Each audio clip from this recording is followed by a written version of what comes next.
pendengar nomor 1 Rangkas Bitung Lebak Banten 89 Mutatuli FM, cerdas, informatif dan juga solutif. Sahabat Mutatuli, terima kasih masih terus bersama kami di Mutatuli hari ini dan sudah pukul 10:04. Ini saatnya berarti kita memasuki ke program Bening Hati. Dan seperti biasa, Bening Hati menghadirkan narasumber kita dari Yayasan Islam Qudwatul Ummah, dan sudah ada Ustaz Al-Arabi yang sudah hadir di kesempatan pagi hari ini, dan kita sapa saja. Assalamualaikum Ustaz. Waalaikumsalam. Oh, salah. Nah, apa kabar, sehatan? Alhamdulillah baik kan? Baik, sehat. Ya, seperti biasa ya sahabat Mutatuli, kita berjumpa di program Bening Hati. Sahabat Mutatuli bisa mendengarkan program kita ini hingga tuntas nanti ya, sampai selesai nanti ya, sampai pembahasannya tuntas. Dan Anda juga bisa berinteraksi lewat SMS atau juga WhatsApp kita, bisa langsung di dial di 0811 8068900, atau misalkan mau lewat Instagram kita bisa langsung di direct message kita di @mutatulifm. Nah, langsung aja kita berbincang seputar apa kira-kira pagi ini akan coba diketengahkan. Nah, kira-kira apa nih tadi yang mau kita akan obrolkan selama 1 jam ke depan nanti? Bismillahirrahmanirrahim. Ada yang menarik Pak Lilo. Apa tuh? Jadi kita kan 2 pekan yang lalu tuh ngobrolin hijrah keluarga. Betul. Bersama keluarga. Tiba-tiba setelah itu kita dikagetkan dengan berita seorang ibu yang memukuli anaknya karena masalah susah diatur daring sampai meninggal. Oh iya, yang di mana, Bekasi ya kalau nggak salah. Oke. Lalu juga kita mendengar informasi yang mengagetkan juga, ya kan? Seorang pemuda menyerang ulama, lalu kata orang tuanya dia sedang gangguan jiwa. Gangguan jiwa. Kata orang tuanya. Kata orang tuanya ya. Nah, ini fenomena apa sih sebetulnya? Iya. Artinya ini kan basis keluarga nih. Ada kasus, saya merenung gitu. Ini ada apa dalam keluarga sampai ada ibu membunuh anaknya, ada anak yang mencoba membunuh orang tuanya, ada suami membunuh istrinya, dan ini ada anak masih remaja, kata orang tuanya di gangguan jiwa mau membunuh ulama. Nah, ini fenomena ini kayaknya menarik untuk kita dalami dari sisi Al-Quran. Oke. Berarti hari ini kita akan berbincang yang ada hubungannya dengan sakit jiwa. Sakit jiwa. Fenomena yang sakit jiwa ya. mengakibatkan dia sampai membunuh orang lain. Ya, Bahkan merugikan banyak orang ya. Iya. Oke. Enggak, silakan Tan. Bismillahirrahmanirrahim. Alhamdulillah, salatu wassalamu Rasulillah wa ala alihi washabihi wa man walah wa ba'du. Bicara tentang sakit jiwa. Jadi Allah Subhanahu wa taala menginformasikan tentang jiwa manusia dalam surat yang sudah sangat kita hafal. Fa'alhamaha fujuraha wa taqwaha. Manusia ini diberi potensi fujur. Fujur itu fajir, fajarah, jahat. Wa taqwa, dan potensi takwa. Nah, ini pada kita semua harus mewaspadai diri kita. Kalau kita orang tua, kita waspadai dan kita perhatikan anak kita, bahwa di dalam diri kita dan diri anak-anak kita, kalau pemerintah berarti diri rakyatnya itu ada potensi untuk berbuat jahat, ada potensi untuk berbuat buruk. Oke. Nah, mari kita langsung potret bagaimana sejarah manusia yang sakit jiwa sampai kemudian dia membunuh saudaranya. Nah, ini diberitakan oleh Allah Subhanahu wa taala tentang kisah Qabil dan Habil. Ya. Allah sebutkan hal ini dalam surat Al-Maidah ayat 27 sampai 30. Watlu alaihim naba abnai Adam. Ceritakan kepada mereka wahai Muhammad kisahnya anak Adam. Nah, ini kisah kakak beradik yang subhanallah gitu kan, si kakak membunuh adiknya. Nah, kalau kita bicara membunuh dengan gangguan jiwa, ada kaitannya apa enggak ya? Nah, nanti kita bakal telusuri nanti ya. Ya, jadi Nabi Adam, anak Nabi Adam membunuh adiknya. Gitu. Ini gara-gara apa? Allah Subhanahu wa taala menceritakan ternyata permasalahannya ini masalah spiritual. Jadi si kakak dan si adik ini sama-sama menyerahkan kurban. Allah menerima dari si adik, ya, dari Habil. Karena Habil ini dia ngambil dombanya yang paling bagus, yang paling ia cintai, lalu diserahkan ke Allah Subhanahu wa taala. Sementara kakaknya ini dia menggunakan rasionya tadi. Si kakak yang berkurban, si adik yang diterima. Oh, gitu. Qabil ini dia mencari, dia petani, dia mencari gabah yang tidak bernas, buah-buahannya juga yang jelek, yang busuk, itu diserahkan sebagai kurban. Nah, Allah menerima kurban si adik yang dengan tulus mencari yang paling ia cintai. Nah, karena ada kata Nabi Adam, kurban adik yang diterima, kurban kakak yang enggak. Nah, maka Iklimah yang adik mereka, anak Nabi Adam yang cantik, itu harus dinikahkan dengan si Habil, labuda yang kurang cantik gitu, dinikahkan dengan Qabil. Nah, si kakak ini marah, dia kebagian anak Nabi Adam yang kurang cantik, yang kurang cantik. Nah, ini kan ada apa? Mulai di situ ada tekanan jiwa. Bahwa waduh, saya dapat yang kurang cantik, kurban saya tidak diterima. Allah membahasakan dalam ayat tadi, surat ke-28, surat ke-27 sampai 30-nya, surat ke-30-nya, kata Allah, fatawwa'at lahu nafsuhu qatla akhihi. Fatawwa'at lahu nafsuhu. Nafsu berarti ya. Nafsunya yang kita jiwa fujurnya tadi, nafsunya menguasai dia sampai ia terdorong untuk membunuh adiknya, gitu kan. Nah, ini peristiwa pembunuhan karena gangguan jiwa yang terjadi pada anak manusia untuk pertama kalinya, ya, untuk pertama kalinya. Jadi kita ingin garis bawahi nanti fatawwa'at lahu nafsuhu. Kita geser lagi dengan peristiwa yang lain yang ditampilkan oleh Allah Subhanahu wa taala. Ini mah upaya pembunuhan. Tidak terjadi membunuh, tapi ada upaya pembunuhan. Itu ada dalam kisahnya anaknya Nabi Yakub, Binyamin dan adik-adiknya mau membunuh Yusuf, ya, mau membunuh Yusuf. Nah, kenapa mereka seperti itu? Mereka bilang begini, qalu la yusufu wa akhuhu ahabbu ila abina minna wa nahnu usbah inna abana la fi dhalalin mubin. Sang anak pertama, ya, dengan teman-temannya ini, dengan adik-adiknya bermusyawarah, ya, selain Yusuf dan Binyamin, Yusuf kata, dan saudaranya, jadi adiknya Yusuf, Binyamin ini, itu lebih dicintai oleh bapak kita dibanding kita. Wa nahnu usbatun, padahal kita ini satu saudara, satu anak kandung. Inna abana la fi dhalalin mubin, kayaknya bapak kita ini sesat.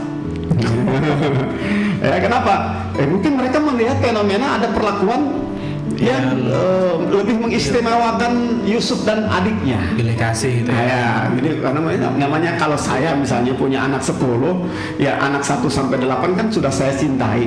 Anak ke-9 dan ke-10 karena masih kecil, pastinya saya tumpahkan cinta saya ke mereka, gitu, ya. Kan gitu kan? Ya karena kakaknya kan udah pada gede.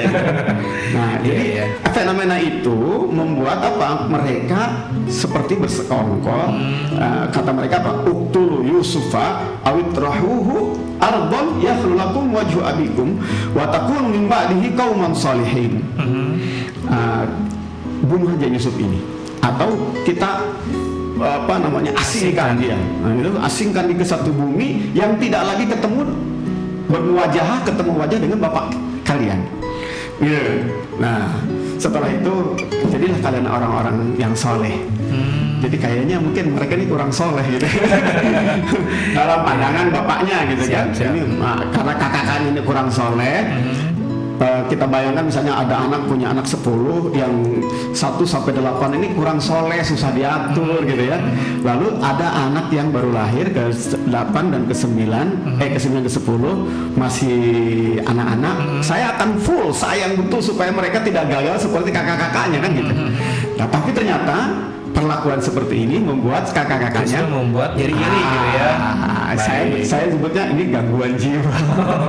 Iya, nah itu dia sahabat Tuli, pemaparan mengenai latar belakang kenapa kita akan berbicara mengenai fenomena sakit jiwa ini, mulai dari riwayat-riwayat Nabi pada zaman dulu seperti apa dan lain sebagainya. Nanti kita akan relatekan atau sangkut pautkan dengan kegiatan dengan fenomena kita sekarang ini gitu ya. Kira-kira selain nafsu tadi yang Ustadz sampaikan, apalagi kira-kira ya. Nah, nanti kita akan bahas setelah beberapa periwara yang berikut ini, dan saya juga akan terus menantikan dan juga untuk sahabat Mutatuli menginformasikan kalau Anda ingin bergabung bersama kami, mau bertanya, mau sharing, mau apapun, silahkan boleh bergabung di 0811 8068 900 atau juga bisa di Instagram kita di direct message kita di @mutatuli. Jangan kemana-mana, tetap stay tune di 89 Mutatuli FM, cerdas, informatif dan juga solutif. Mutatuli FM.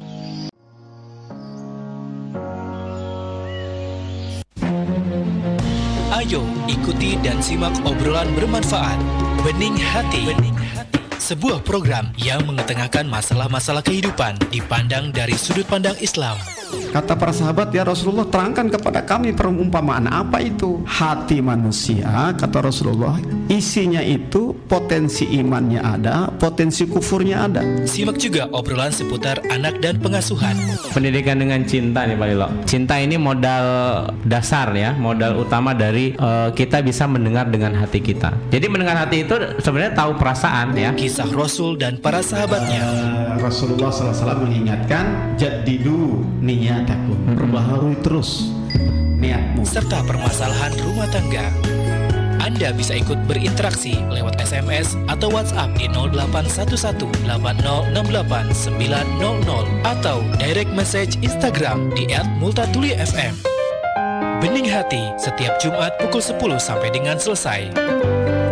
Bening Hati, kerjasama antara unit dakwah dan khidmah Yayasan Islam Qudwatul Ummah dengan 89 Multatuli FM, cerdas, informatif, dan solutif.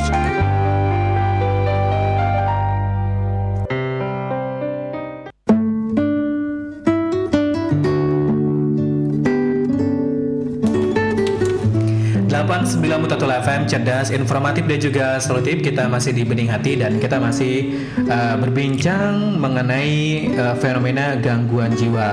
Di latar belakangi ada seorang anak yang sampai membunuh seorang keluarga, ibu dan bapak membunuh anak, dan juga ada juga seorang pemuda yang tega menusuk seorang ulama.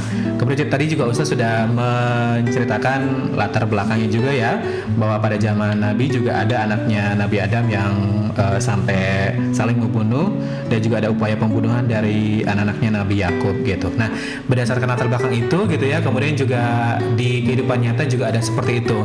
Kira-kira tadi selain tadi Ustaz bilang nafsu yang ini, apalagi kira-kira yang menjadi latar belakang kenapa orang sampai melakukan hal tersebut gitu. Baik. Sebenarnya faktornya ada 3 ya, ingin kita jelaskan. Oke, tadi karena saya sudah menyinggung tentang nafsu. Ini tentang nafsu ini Imam Ibnu Qayyim dalam kitab Ad-Da'u Dawa, kata beliau, sumber dari segala kemaksiatan dan kezaliman itu 2. Yang pertama adalah syubhat, yang kedua syahwat. Nah, syubhat dan syahwat ini akan semakin menjadi-jadi apabila ada faktor yang ketiga, pemicunya, yaitu setan. Nah, jadi nanti kita akan bahas nih peran 3-tiganya ini. Nah, sekarang kita mulai dari syahwat, melihat dari contoh anaknya Nabi Adam. Itu kan di situ ada syahwat, seperti seks. Dengan syahwat seks. Karena dia bilang, waduh ini kalau kalau Habil ini masih hidup, ya pasti keputusannya akan menikahi yang cantik ini. Jadi kalau saya ingin mendapatkan yang cantik ini, yang dibunuh. Nah, ini banyak terjadi.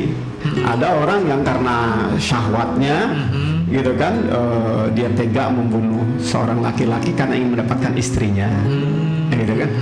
Ada tawuran antar kampung, ya kadang-kadang mulainya dari masalah memperebutkan cewek, gadis desa gitu Ya, kan. benar-benar. Nah, ini problem apa namanya, syahwat. Ya, problem syahwat. Nah, kalau syahwat ini adanya pada seorang yang punya kekuasaan, wah ini ngeri. Bisa dijadikan kekuasaannya sebagai Demi mempertahankan kekuasaannya, dia bisa mengorbankan nyawa orang lain. Begitu.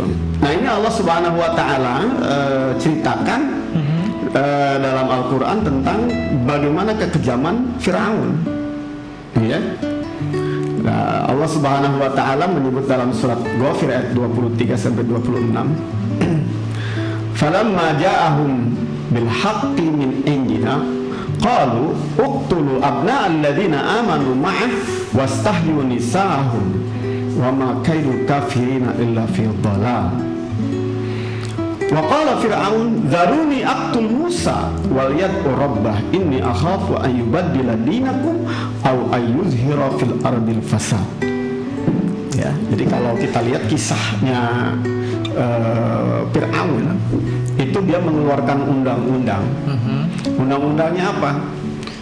Setiap ada anak bayi berjenis kelamin laki-laki, bunuh, mulai yang lahiran hari ini. Gitu. Tapi kalau bayinya perempuan, jangan, biarkan aja hidup. Ini kenapa?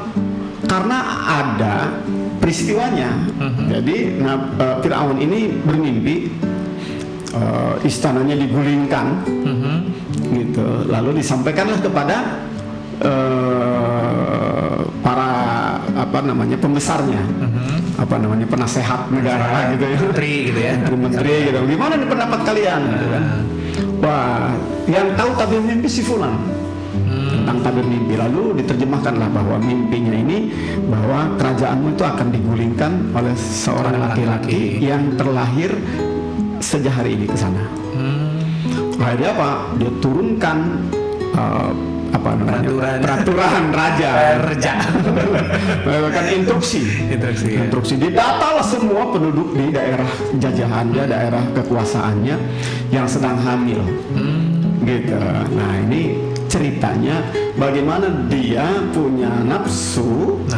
Ingin mempertahankan kekuasaannya. Gitu kan. Ternyata Allah punya kehendak lain kan gitu. Nah, inilah cerita tentang bagaimana kisah pembunuhan yang dilakukan oleh seorang penguasa hanya karena ketakutan kekuasaannya digulingkan. Iya, dan notabene itu karena syahwatnya ya, nafsunya ingin menguasai seluruhnya. Nah, kan hanya baru diduga misalnya. Ini kelompok ini diduga akan menggulingkan kekuasaan saya. Habisi mereka. Ngeri kan kalau sudah ada sampai ke tingkat nafsu ke tingkat kekuasaan ya.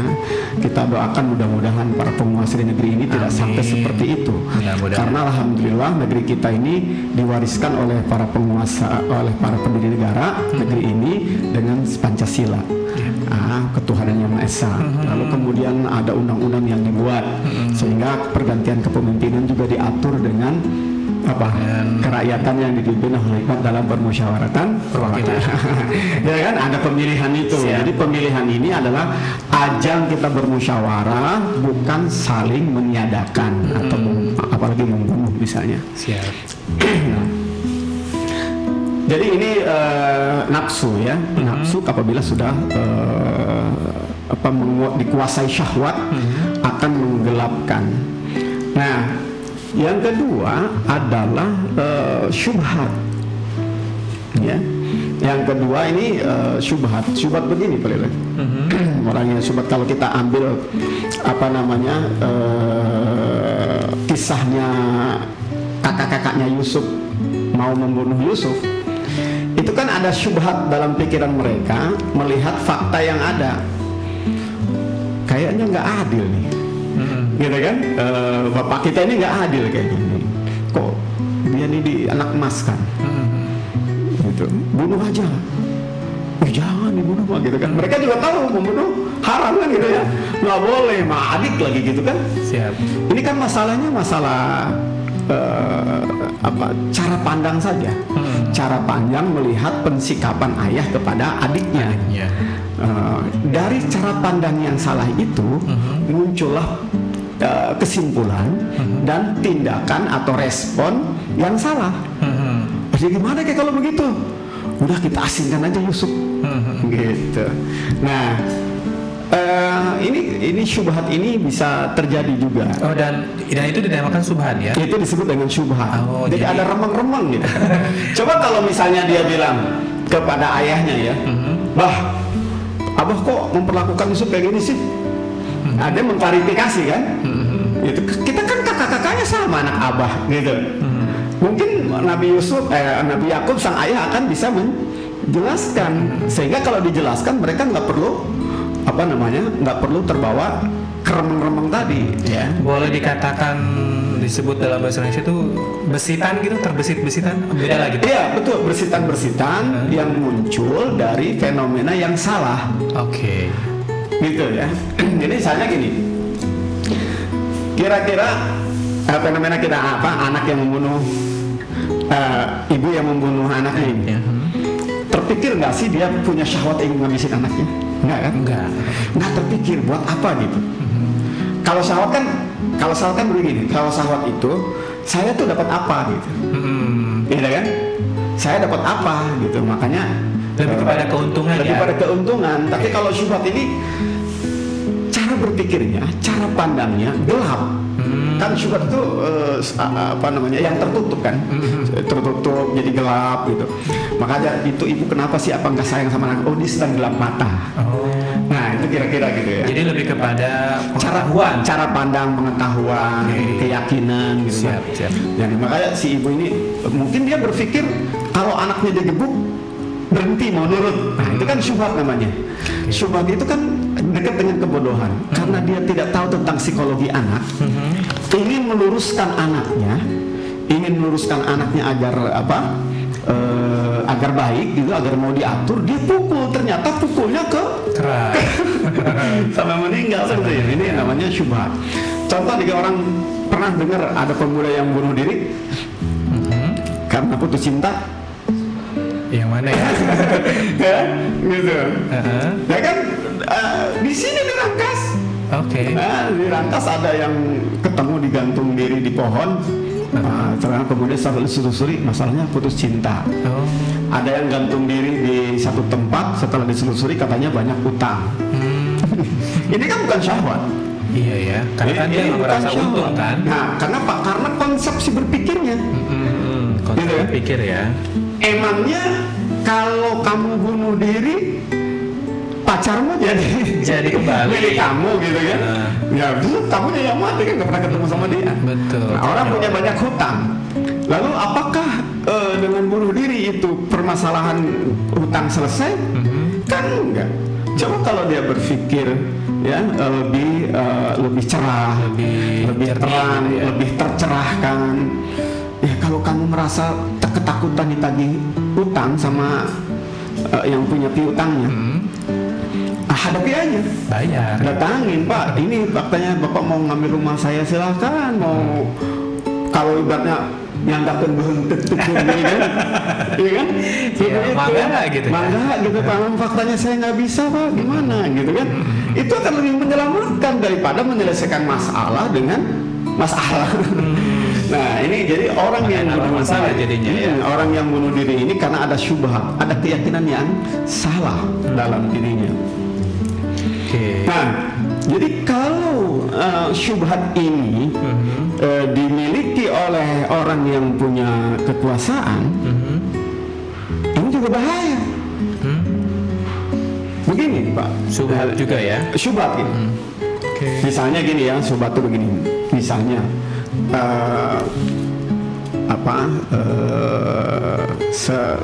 seorang yang sedang berkuasa ingin mengamankan negaranya, ingin mencintai rakyatnya, tapi dia salah dalam menganalisa.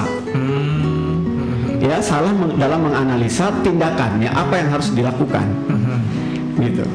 Dalam rangka mempertahankan kedaulatan negara misalnya, dalam rangka mempertahankan keamanan masyarakat, dibuatlah sebuah peraturan yang justru peraturan itu membuat masyarakat semakin konflik dan akhirnya perang saudara. Ya, ini namanya syubhat. Misalnya, maaf di Timur Tengah kalau kita analisa ya, kalau kita analisa, wah ini kelompok separatis. Mereka alirannya apa gitu ya, bertentangan dengan negara Syiah misalnya.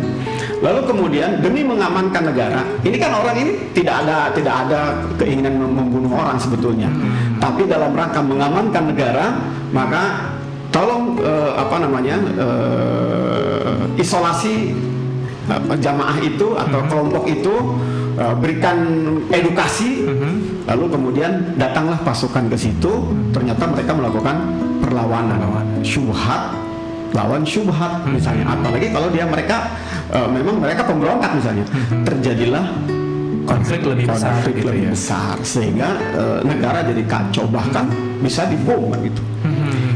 Anda yang di sana yang tidak mau mengakui saya sebagai penguasa yang sah, padahal mungkin mereka punya syubhat. Nah, syubhat ini terjadi pada zaman Rasul dulu. Ya, pada zaman Rasul dulu. Perang antara Ali dan pasukan, membawa satu pasukan, dan Aisyah. Ali dengan Aisyah tahu nggak hubungannya apa? Anak dan mantu ya. mantu dan mertua kan, ya kan, mantu dan mertua kan. Aisyah istrinya Rasul, Ali itu mantunya Rasul, gitu ya. Tapi mereka ini membawa pasukan, itu membawa pasukan, ini perang saudara. Perang saudara ini datangnya dari syubhat itu dari dua-dua itu. Ini punya keyakinan tertentu, ini punya keyakinan tertentu. Terus terang ini yang sedang saya gundah. Saya gundah dan saya ingin agar bagaimana para ulama bisa lebih mencerahkan. Maaf misalnya, naudzubillah, mudah-mudahan Allah Subhanahu wa taala terus menyadarkan bangsa ini. Ada, maaf ya, ada kelompok cebong, ada kelompok kadrun. Ini menghina ini menghina itu. Ya, bahkan lebih dahsyat lagi. Ya, digosok-gosok bahwa kelompok ini ingin membubarkan negara. Akhirnya apa? Demi bela negara kita serang mereka. Nanti yang ini punya syubhat yang lain, ya, punya syubhat, punya pemikiran, cara pandang yang lain. Akhirnya apa? Padahal ini muslim, ini orang Indonesia, ini juga orang Indonesia. Ini ngeri sekali. Berarti butuh apa ya? Butuh pencerahan ya. Betul-betul memang harus kita dari segi pribadi juga memang harus mencerahkan diri gitu. Ada upaya-upaya menghilangkan syubhat. Ya, ada upaya-upaya menghilangkan syubhat.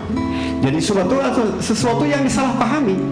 Kalau sekarang misalnya sumber syubhat itu hoax ya. Ya, sumber syubhat itu hoax. Berita dusta, berita bohong. Yang membuat Muawiyah menyerang Ali, itu kan ada berita bohong yang dimunculkan. Ya, begitu juga terjadi peperangan perang Jamal itu, perang Siffin itu karena ada berita bohong yang dimunculkan. Oleh siapa? Nah, ini baru kita bicara tentang faktor yang ketiga tadi, setan ya. Setan itu kan minal jinnati wan nas. Oke, jadi kira-kira seperti itu. Nah, ada saya pernah menemukan gini, Pak. Syubhat yang dimiliki oleh seseorang yang menggabungkan di mana dia ada syahwat, di situ juga ada syubhat. Ini lebih kekuatannya lebih besar. Iya, ada syahwat, ada syubhat pada diri seseorang. Ada orang yang ingin cepat kaya, ya.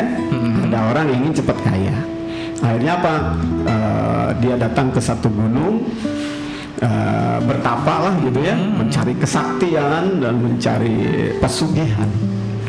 Ternyata dalam perjalanan pesugihannya itu, karena kan ini dalam rangka memenuhi syahwat ingin punya uang banyak.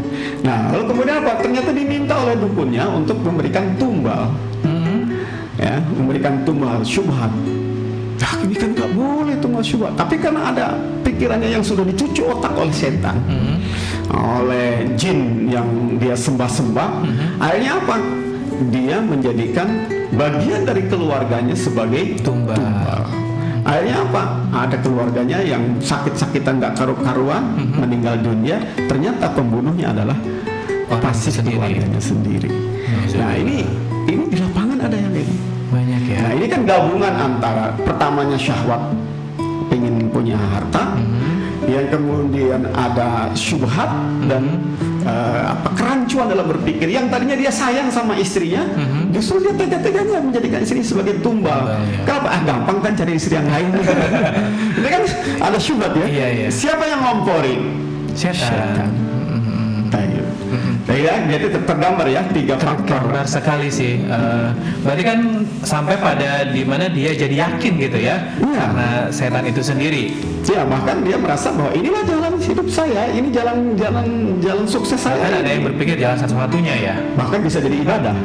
Merasa itu ibadah. Merasa itu ibadah. Ada ya. itu karena ada syubhat yang dibuat. Masya Allah, wah menarik sekali nih sahabat Buta Tulis semua ya. Tapi kita harus break dulu nih. Ada beberapa yang harus kita putarkan dulu. Ini juga kita pengen tahu nih, kalau kita sudah tahu penyebabnya, berarti kan ada penanggulangannya, bagaimana kita harus bersikap gitu ya. Makanya jangan kemana-mana, tetap stay tune di 89 Mutatul FM, cerdas, informatif dan juga solutif. Kita akan break sejenak untuk mendengarkan pariwara yang melewat berikut ini. 89 Mutatul FM, cerdas, informatif dan juga solutif. Terima kasih untuk sahabat Mutatul yang masih terus bersama kami di acara Bening Hati. Dan tadi saya sudah menyampaikan bahwa ada 3 hal yang membuat kenapa fenomena sakit jiwa ya, gangguan jiwa itu muncul, yaitu ada subhat, syahwat dan juga setan. Nah, kalau sudah tahu pemicunya, berarti kan kita bisa mendeteksi apa saja yang harus dilakukan. Berarti obatnya apa nih supaya tidak terjadi hal seperti ini, 3 hal ini tidak terjadi pada diri kita. Enggak tadi. Bismillahirrahmanirrahim. Ya, Allah Subhanahu wa taala menyebutkan qad aflaha man zakkaha wa qad khaba man dassaha. Sungguh akan bahagia, hidupnya akan bagus, hidupnya akan sukses, hidupnya akan lurus. Man zakkaha, orang yang membersihkan jiwanya. Membersihkan jiwanya dari nafsu atau syahwat dan dari syubhat. Gitu kan? Bagaimana membersihkan jiwa ini? Caranya ya. Allah Subhanahu wa taala memberitahu kepada kita bahwa setiap manusia yang lahir itu diberi 3 perangkat. Mata, telinga dan hati. Kata Allah, inna sam'a wal basara wal fuada kullu ulaika kana anhu mas'ula. Pendengaran, penglihatan dan kalbu, hati, jiwa, akal gitu masuk dalam fuad itu. Semua akan diminta pertanggungjawaban. Ya, maka Allah mengingatkan wala taqfu ma laysa laka bihi ilm. Jangan kamu ngikut sesuatu yang kamu tidak tahu ilmunya. Nah, berarti seseorang itu tuh ngikut sesuatu tergantung ilmu pengetahuan yang dimilikinya. Nah, maka membersihkan jiwa, langkah awal adalah memasukkan ilmu. Lewat mata, lewat telinga, ditata di dalam otak dan jiwa kita. Maka Rasulullah pada saat ingin membereskan permasalahan problematika umat, termasuk diantaranya adalah saling membunuh di tanah Arab, itu perintah pertamanya iqra, bacalah, gitu kan? Ayat yang kedua nun wal qalami wa ma yasturun, atau ya ayyuhal muddatsir qum fa'anzir. Itu semua 3 surat itu berkaitan dengan bagaimana seseorang mengisi jiwanya dengan ilmu. Nah, jadi karena apa? Seseorang itu akan dipandu dengan ilmu yang ada dalam pikirannya. Nah, ilmu yang paling pertama adalah ilmu yang bernuansa iman. Oh, ilmu iman. Ilmu tentang agama berarti. Nah, ya, ilmu tentang Allah, ilmu tentang kehidupan manusia, bahwa ada hidup setelah hidup. Nah, ini yang akan bisa meredam syahwat. Ya, contoh sederhana begini. Kalau Pak Lilo kurang puas dengan istri yang dalam tanda petik tidak seperti artis gitu ya. Oke. Waduh, bosan pengen amat ya punya istri yang kinclong gitu. Glowing. Ya. Nah, itu caranya bagaimana? Nanti istri saya yang kurang kinclong ini akan jadi ratunya bidadari. Yang bidadari saja, ini bukan ratunya, baru bidadarinya saja, yang kalau dia muncul di dunia ini maka nggak kelihatan tuh sinar matahari, saking kinclong. Iya. Kalau dia meludah di lautan, itu laut yang asin berubah menjadi tawar bahkan manis. Masya Allah. Ya, itu ludahnya bidadari. Baru ludahnya. Apalagi ratunya bidadari. Nah, istri kita itu kalau dia masuk surga, dia akan jadi ratu bidadari. Jadi kembalilah rada istri rada gelap juga.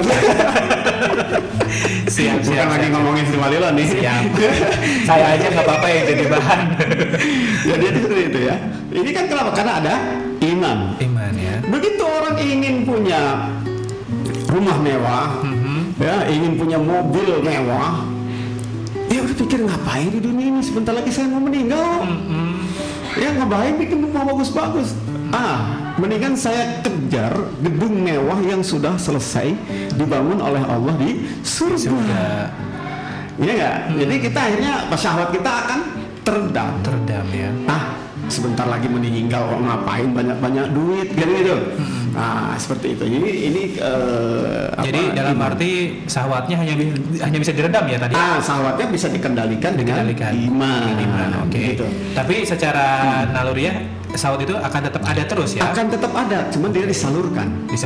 Ya, ini kalau nggak ada syahwat sama perempuan kita nggak ada lagi. Iya ya. Nggak lahir kita. Sudah selesai manusia kalau orang pada nggak punya syahwat. Jadi syahwatnya disalurkan. Nah, bagaimana disalurkan dengan cara yang baik, dengan yang benar? Itu pada saat dia juga punya pengetahuan, punya ilmu bahwa ada Tuhan yang memonitor dia. Ini kan berarti iman billah kan? Siap. Iman kepada Allah. Ada pengetahuan bahwa ada raqib dan atid yang mencatat amal kita. Ini juga kan iman. Betul. Nah, nilai iman inilah yang akan mengendalikan kita. Mengendalikan syahwat ya. Gitu, mengendalikan syahwat kita. Syahwat, apalagi syahwat membunuh. Gitu kan? Syahwat membunuh kita akan, waduh, Allah melihat kita. Memang nggak ada orang yang tahu bahwa saya lagi ngasih racun ya ke minuman istri saya. Ya, setelah itu ya saya akan jaga istri saya bahwa istri saya sakit, dikuburkan. Allah tahu bahwa istri ini dibunuh oleh kamu karena kamu ingin ganti istri. Ya, nah, ini tidak akan terjadi itu. Nah, begitu juga kalau iman ini dimiliki oleh seorang pemimpin, gitu kan? Yang ada Pak, saya akan diminta pertanggungjawaban dari setiap nyawa, gitu kan, yang ada di muka bumi ini. Bagaimana Umar bin Khattab radhiyallahu taala anhu, dia berkata begini, saya khawatir ada unta di Baghdad terpeleset dan Umar akan dimintai pertanggungjawaban. Mikirin bahkan sampai ada unta yang terpeleset. Segitunya ya. Pemimpin yang punya iman, yang takut kepada Allah Subhanahu wa taala. Dia tidak terpikir untuk membunuh rakyatnya. Bahkan yang ia pikirkan adalah bagaimana dia mensejahterakan rakyatnya. Siapapun dia, apakah rakyat itu mendukung dia atau tidak mendukung dia misalnya. Dia akan berpikir bagaimana mensejahterakan rakyatnya. Nah, ini iman kalau sudah ada dalam hati seseorang. Nah, syahwat terobati dengan iman. Nah, syubhat itu terobati dengan ilmu pengetahuan dan akal sehat. Ini kan logika akal sehat ya. Jadi kalau orang sudah punya akal sehat, sesungguhnya tidak punya iman pun dia akan tetap dia akan baik.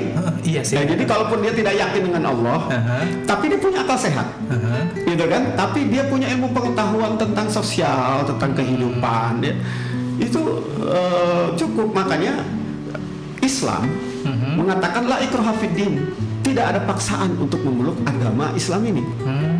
Tidak paksaan, tapi Anda harus yakin ada Tuhan. Anda tidak boleh menzalimi orang lain, pakai akal sehat Anda, gitu. Maka saya kagum gitu dengan pendiri negara ini gitu ya. Dasar negara ini ketuhanan yang Maha Esa. Berikutnya kemanusiaan yang adil dan beradab. Kemanusiaan yang beradab itu manusianya pakai otak gitu. Iya, beradab gitu. Sehingga dia beradab kan gitu. Iya. Manusia punya akal sehat gitu. akal sehat. Silahkan berbisnis dan bersaing dalam bisnis. Silahkan bersaing dalam politik, tapi harus beradab. Nah, yang beradab ini yang mana? Yang punya akal. Kalau akalnya nggak dipakai, kata Allah apa? Lahum qulubun la yafqahuna biha, walahum adanun lahum qulubun la yafqahuna biha. Mereka punya hati tapi tidak dipakai berakal. Akalnya nggak dipakai.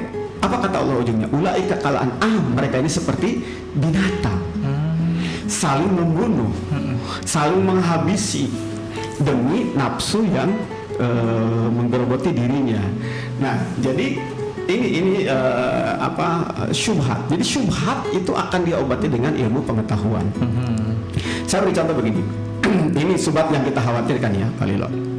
Misalnya nih, ada seseorang yang kena syubhat bahwa Indonesia ini, ya, misalnya Indonesia ini adalah negara kafir karena tidak melaksanakan Quran dan hadis.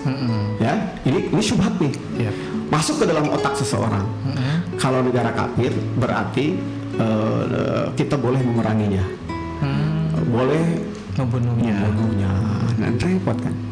Ini presiden kafir boleh membunuh. Waduh, bahaya ini. Ya, ini syubhat.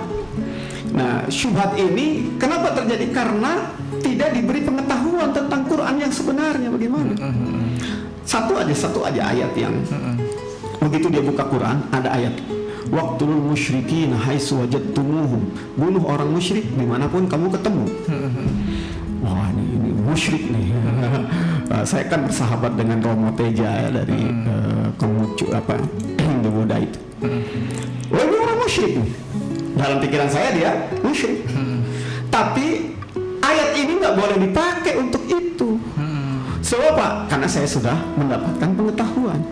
Nah, kalau pengetahuan yang didapatkan oleh seseorang ternyata salah, pokoknya orang musyrik bunuh, dibunuh. Ya. Ada kesempatan bunuh sama dia. Lalu kemudian dia ketemu lagi syubhat yang lain, ayat Quran lagi.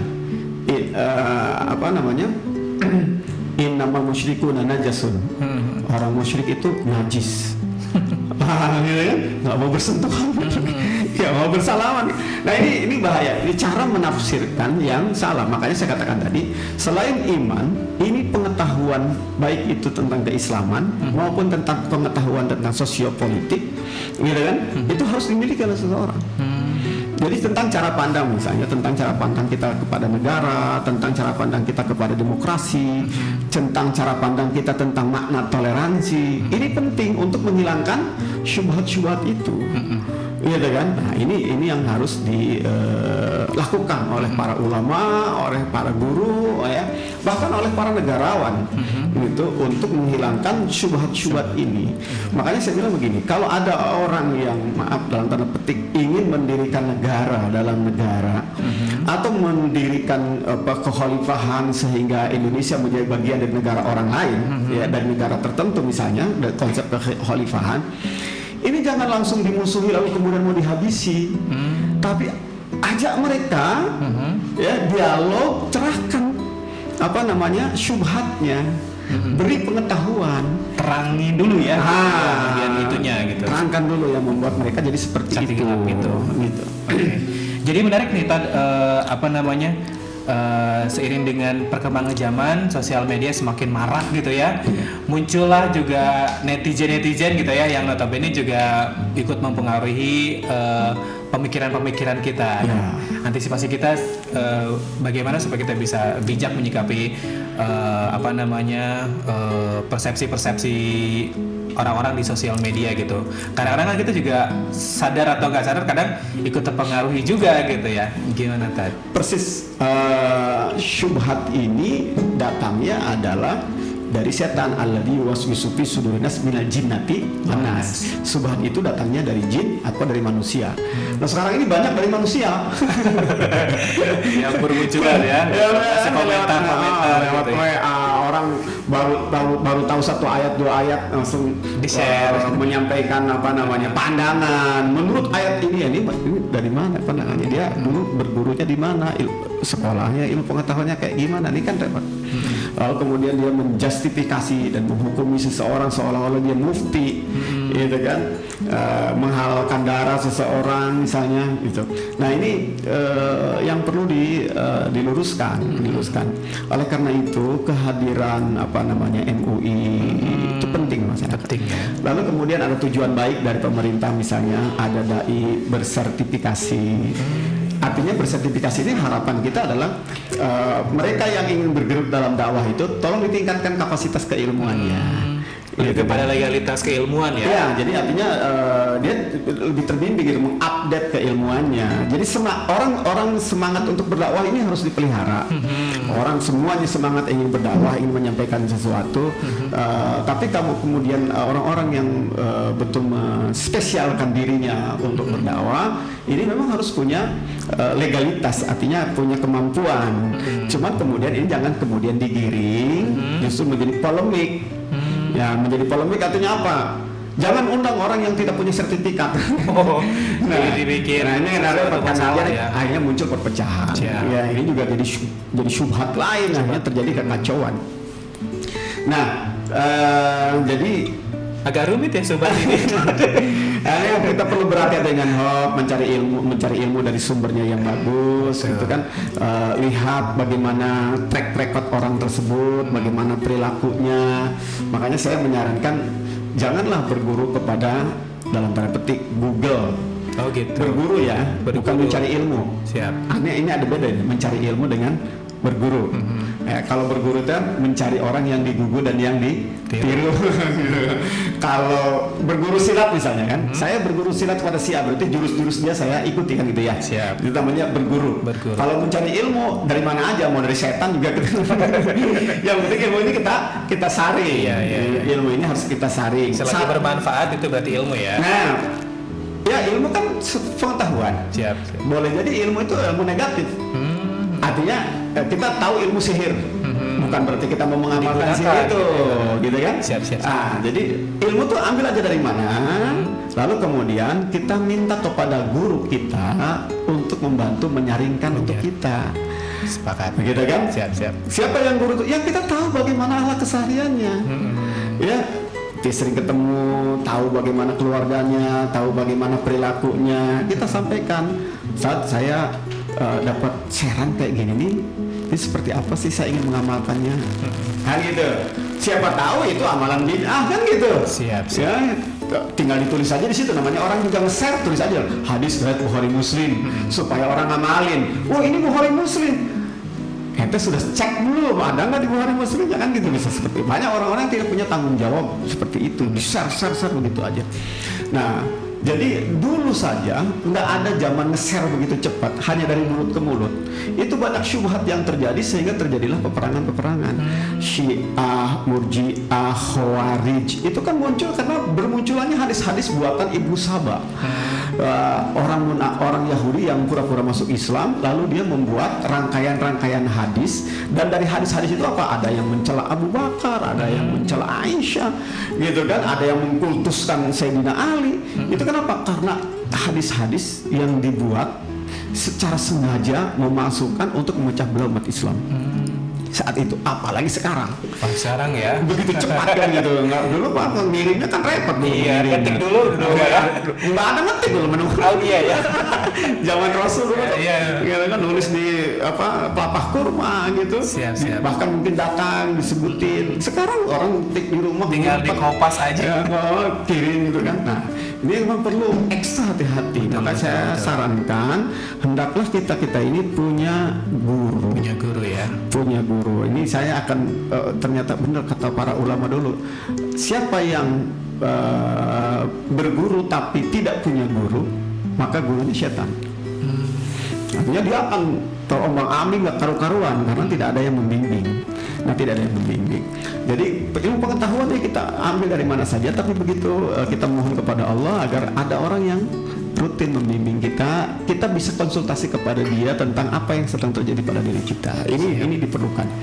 Nah, terakhir Pak Lilo mungkin sebagai penguat bahwa Al-Quran juga hadir itu untuk meluruskan syubhat-syubhat ya, syahwat-syahwat yang mulai nyimpang. Ya, terutama misalnya dalam kasus membunuh ini, ya kasus penggangguan jiwa untuk membunuh, saya sampaikan cara Allah Subhanahu Wa Taala mengatakan gini, untuk mereka yang tertarik ingin bunuh diri, itu surat Nisa 29 Allah bilang begini, wala taqtulu anfusakum innallaha kana bikum rahima. Jangan bunuh diri, Allah aja sangat sayang sama kamu. Iya ya. Gitu. Kenapa kita menyanyikan kita sendiri ya? Allah tuh sayang sama kamu. Pacarmu itu mutus, itu bentuk kasih sayang loh dari Allah. Kan gitu. Ya, ada orang yang bunuh diri kenapa? Karena dia merasa tidak pede, saya hidungnya pesek menurun. Diajak orang bunuh diri dia. Ya enggak, walaupun orang lain ngebully kamu, Allah tuh sayang sama kamu. Kalaupun orang sedunia musuhi kamu, udah gak usah sedih, gak usah sampai bunuh diri, ada Allah yang sayang sama kamu. Kan gitu. Orang bunuh diri karena nggak kuat ngerasakan sakit misalnya. Orang bunuh diri karena sakit-sakitan terus, jangan bunuh diri. Allah tuh sayang sama kamu. Justru dosanya lagi digugurkan gitu ya. Kemudian ada lagi dalam surat 151. Wala taqtulu auladakum min imlaq nahnu narzuqukum wa iyyahum. Jangan bunuh anak-anakmu min imlaq karena kondisi kamu miskin. Ya, dalam ayat yang lain wala taqtulu auladakum khasyata imlaq nahnu narzuquhum wa iyyakum. Jangan bunuh anak-anak kalian khasyata imlaq karena takut miskin. Ada ya beda antara yang kedua dan yang pertama. Kondisinya ini ada orang kaya. Ya, ada orang kaya, dia sudah berencana anaknya cuma 3 aja. Istrinya hamil lagi, gitu kan? Yang keempat ini dibunuh. Kenapa? Karena tidak sesuai. Khawatir kekayaannya jadi berkurang untuk membiayai anaknya. Nah, ini kondisi yang lain apa? Ada orang miskin, gitu kan? Lahir punya anak, waduh saya belum siap punya anak, gitu kan? Daripada nanti besar membebani saya harus cari nafkahnya repot. Ini untuk makan berdua aja susah. Udah jangan punya anak dulu ya Bu, kita bunuh aja dulu. Anaknya dibunuh karena kondisi dia sedang miskin. Nah, jadi kata Allah Subhanahu Wa Taala, aku yang ngasih rezeki, iman kan? Kemudian apa lagi? Persepsi yang sedang diluruskan. Subhat berarti ya. Subhat diluruskan. Yang ngasih makan itu Allah, jangan kira kamu. Nanti Allah datangkan rezekimu itu. Datang cara berpikirnya diluruskan oleh Allah Subhanahu Wa Taala. Nah, ini kalau sekupnya khawatir ada orang tua membunuh anaknya. Sekarang misalnya dalam sekup negara. Hei, Anda negara, hei Anda penguasa. Kata Allah, tanzilul mulka mimman tasya wa tu'izzu man tu'til mulka man tasya. Allah mencabut kekuasaan dari yang Allah kehendaki. Allah berikan kekuasaan kepada yang Allah kehendaki. Jadi itu sudah ada Allah gitu loh. Jangan sampai karena curiga kelompok tertentu akan menggulingkan kekuasaan lalu bunuh mereka. Nah ini nggak boleh. Kenapa? Berarti kan tidak punya iman. Kalau punya iman, udah kekuasaan sudah ada waktunya. Kok Allah yang ngatur. Hidup jadi enteng juga. Enteng juga kan gitu ya. Siap. Nah, kita sedang bersaing untuk mengambil kekuasaan. Misalnya dalam pilkada, itu tenang. Kenapa? Itu siapa yang akan jadi bupati nanti di 2021 itu kan pemilihannya 8 Desember. Iya. Gitu kan? Ya sudah ada ketentuannya dari Allah. Ngapain saya harus berusaha untuk membunuh lawan saya? Gitu kan? Udah aja bersaing secara sehat, berkampanye dengan baik gitu. Kok sudah ada takdir Allah yang menyiapkan. Begitu juga para pendukungnya. Ini justru yang para pendukungnya nih yang harus diedukasi. Masya Allah, luar biasa sekali ya tadi ya. Sudah pukul 11:20 nih, sudah luar biasa sekali. Alhamdulillah. Kadang-kadang memang pembahasan yang seru itu tidak tidak terasa gitu ya. Jadi mungkin bisa dikuatkan lagi hal yang harus dilakukan selain ilmu yang bernuansa iman. Yang kedua ilmu jadi yang pertama adalah memperbanyak ilmu pengetahuan. Yang kedua menebalkan iman. Ya. Kemudian yang ketiga adalah isti'adah, banyak berlindung kepada Allah dari setan yang mengganggu kita. Karena setan itu juga ada berupa manusia, gitu. Maka kita harus banyak-banyak mensortir omongan-omongan, berita-berita, postingan-postingan gitu loh, supaya kita tidak terbawa syubhat, tidak terbawa syahwat, ya, tidak terbawa penyesatan orang lain. Oke. Gitu. Ustaz, terima kasih banyak, luar biasa nih. Nggak cuma buat pendengar sih, kayaknya buat saya pribadi juga luar biasa sekali bermanfaat ya. Dan juga mudah-mudahan sih sama halnya juga dengan sahabat Muta Tuli bisa mendapatkan manfaat yang sangat luar biasa dari obrolan kita di Bening Hati untuk hari ini.